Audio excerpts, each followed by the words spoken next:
Fin du Ramadan à Kinshasa, les musulmans de la communauté islamique du Congo, dans son ensemble, étaient les hôtes du président de la République Félix Antoine Tshisekedi Tshilombo, qui les a reçus ce lundi 31 mars dans la soirée au chapiteau de la Cité de l'Union africaine à l'occasion de la clôture du mois sacré de jeûne, le 9e mois du calendrier islamique. Les ambassadeurs d'Égypte, du Maroc et d'Iran ont été conviés à cette rencontre au chapiteau où l'on a noté la présence de la première ministre Judith Suminwa et des ministres d'État chargés de la justice et garde des Sceaux Constant Moutamba et de l'environnement et développement durable Eve Bazaïba. Le chef de l'État a exprimé sa joie de célébrer avec la communauté islamique réunie la fin du mois de Ramadan, un mois qui devrait être aussi de solidarité avec les compatriotes de l'Est du territoire national victimes de la barbarie des agresseurs, ces filles et fils congolais pour qui le président de la République a eu une pensée pieuse. Le mois du Ramadan est aussi celui de dons et de solidarité. Des valeurs qui sont actuellement plus importantes que jamais dans le contexte actuel de notre pays. Nos compatriotes des territoires occupés illégalement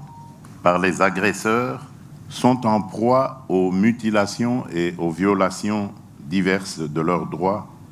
y compris le droit à la vie. Il n'y a aucun doute que durant ce mois de Ramadan,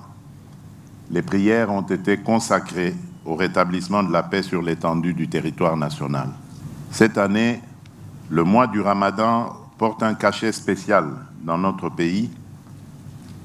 Il correspond à l'occupation d'une partie du territoire national par l'armée rwandaise et ses supplétifs de l'AFCM 23, laquelle occupation a déjà causé plusieurs pertes en vies humaines et des violations massives des droits humains qui se poursuivent malheureusement jusqu'à présent dans l'Est de la RDC. Chers frères et sœurs, chers compatriotes,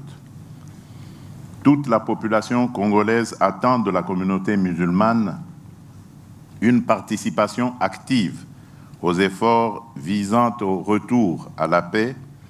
particulièrement dans l'Est de la République démocratique du Congo. Le président de la République a salué l'engagement de la communauté islamique du Congo pour le retour de la paix durable dans l'Est du pays, un engagement qui requiert l'unité de la communauté islamique. Auparavant, la ministre d'État Eve Bazaïba, qui a reçu la mission des bons offices pour le rassemblement de la communauté islamique du Congo, a remercié le président de la République de la confiance qu'il lui a témoignée avant de faire la restitution de sa commission pour la paix, l'unité et la réconciliation de tous les musulmans de la communauté islamique du Congo. Le ministre d'État Constant Moutamba a rendu un vibrant hommage au président de la République qui, en dépit de la crise sécuritaire dans l'Est du pays, se préoccupe aussi au plus haut point de l'unité de la communauté islamique du Congo. La soirée s'est terminée dans une ambiance très conviviale.